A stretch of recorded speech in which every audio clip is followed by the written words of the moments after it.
திமுக பாஜக இடையே ரகசிய உறவு இருப்பதாக அதிமுக பொதுச் செயலாளர் எடப்பாடி பழனிசாமி விமர்சனம் செய்ததற்கு பாஜக மாநில தலைவர் அண்ணாமலை கடும் கண்டனம் தெரிவித்துள்ளார். அரசியல் நாகரிகமின்றி பேசும் பழனிசாமி மனதில் சாதிய வன்மம் உள்ளது என்றும் அவர் குற்றம் சாட்டியுள்ள நிலையில் அண்ணாமலைக்குத்தான் அரசியல் புரிதல் இல்லை என்று அதிமுக முன்னாள் அமைச்சர் RB உதயகுமார் விமர்சித்துள்ளார்.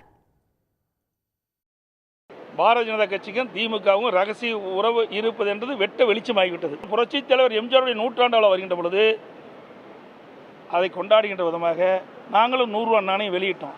அப்போ நாங்களே வெளியிட்டோம். பாரதிய ஜனதா கூட்டணியில் இருக்கும்போது கூட நாங்கள் கூப்பிடல. ஆக இவர்கள் திரு கருணாநிதி அவர்களுடைய நூற்றாண்டு விழாவை கொண்டாட வேண்டும் என்பது அவருடைய விருப்பம். 100 ரூபா நாணயம் வெளியிடுவது அவருடைய விருப்பம். ஆனால் வெளியிடுவது யார் என்றுதான் கேள்வி. ஐயா திரு ராகுல் காந்தி கூப்பிட்டு வந்து இதை வெளியிட்டுக்கலாம்ல. இதிலிருந்து திராவிட முன்னேற்ற கழகம் பாரதிய ஜனதாவும் ரகசிய உறவு இருப்பது வெட்ட வெளிச்சமாகிறது. இன்னைக்கு ரகசிய உறவுங்கிறது என்ன வார்த்தை நான் சொல்றேன். ரகசிய உறவுனா பாரதிய ஜனதா கட்சி தொடக்கூடாத கட்சியா, பாரதிய ஜனதா கட்சி கண்ணில் பார்க்கக்கூடாத கட்சியா, இல்லை பாரதிய ஜனதா கட்சியோட யாராச்சும் வந்து கை குலுக்கிட்டாங்க பாரதிய ஜனதா கட்சியின் மீது தோளில் போட்டாங்கன்னா, இன்னைக்கு இவர் இந்த மாதிரி ஒரு வார்த்தையை பயன்படுத்துறாங்கன்னா உள்ளத்தில் எவ்வளோ அழுக்கு இருக்கணும். இது போன்ற ஒரு தலைவர் இது போன்ற வார்த்தையை பயன்படுத்தினா உள்ளத்தில் எவ்வளோ அழுக்கு இருக்கணும், எவ்வளோ ஒரு ஜாதி ஆதிக்க வெறி இருக்கணும், எவ்வளவு ஜாதி ஆதிக்க வெறி இருக்கணும். ஒரு அன்டச்சபிள் அப்படிங்கிற மாதிரி ஒரு எதிர்க்கட்சி தலைவர் பேசுகிறாங்கன்னா அவருக்குள்ளே எவ்வளோ ஜாதி ஆதிக்க வெறி இருக்கணும்.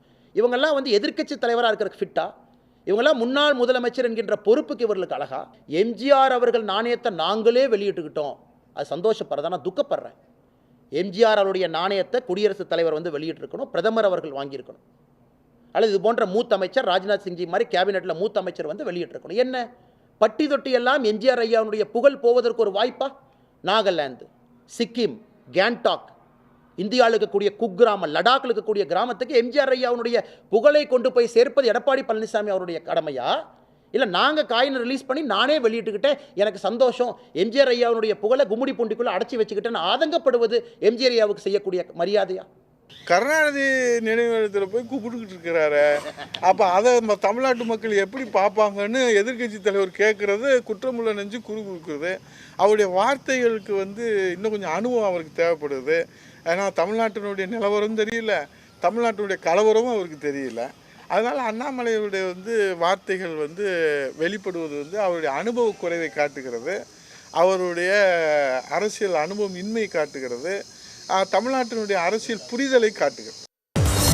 உள்ளூர் செய்திகள் முதல் உலக செய்திகள் வரை உங்களை சுற்றி நடக்கும் எல்லா செய்திகளையும் நொடிக்கு நொடி அறிந்து கொள்ள சன் நியூஸ் வாட்ஸ்அப் சேனலை ஃபாலோ செய்யுங்கள்.